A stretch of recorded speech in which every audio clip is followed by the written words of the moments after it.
another story I heard about myself. This one happened in high school. We had this teacher in high school whose kid went to our high school. His name was Mr. McNamara, and his son Jake McNamara went to our high school. He was a sophomore when I was a senior, so he was 2 years behind me. And Mr. McNamara was an asshole. And one weekend, he and his wife decided to leave town, which you should never do if you're an asshole. And Jake McNamara decided to throw a party at the teacher's house. Hooray! And everyone around town heard about it, and we all got up individually and thought, okay, let's go over there and destroy the place. I walked into this party, everyone I had ever met was there, and everyone was drinking like it was the end of the world. People were drinking like it was the Civil War and a doctor was coming to saw our legs off. It was totally unsupervised. We were like dogs without horses. We were running wild. I walked down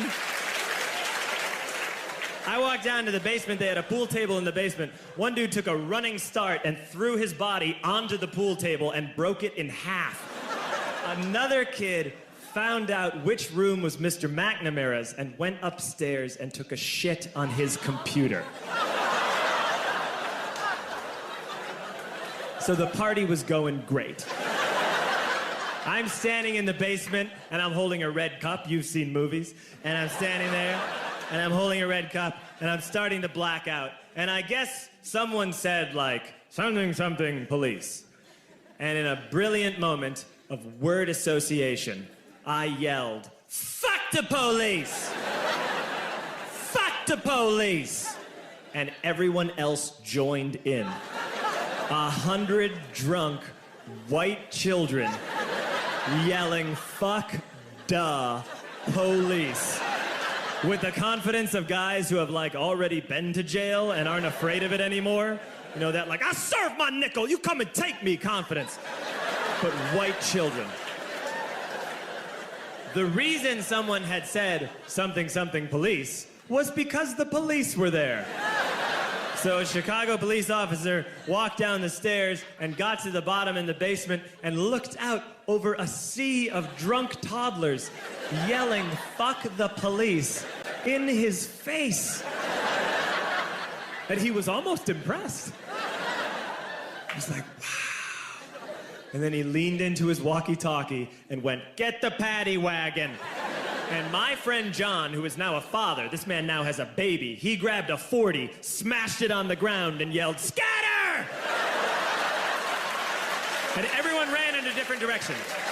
We all ran in different directions. It was like that scene in Ratatouille when the humans come in the kitchen and all the rats go in different ways. We all ran in different directions. I ran into the laundry room and I jumped up on the washing machine and I crawled out through a window into the backyard, and now I'm running through the backyard and there was this big chain link fence and I thought, I've never climbed a fence that high before. And then I woke up at home.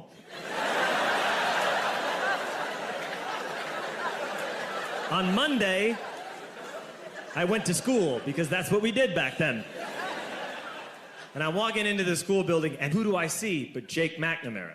And he says to me, hey, were you at my party on Saturday? And I said, no. You know, like a liar. And he said things got really out of hand. Someone broke the pool table. Someone took a shit on my dad's computer. But the worst thing, he says, the worst thing is that someone stole these old antique photos of my grandmother, and my parents are freaking out about it.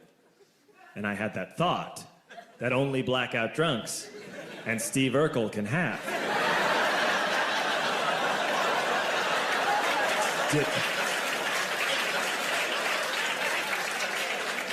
Did I do that? I figured, no, I wouldn't have done that. But I was never sure until 2 years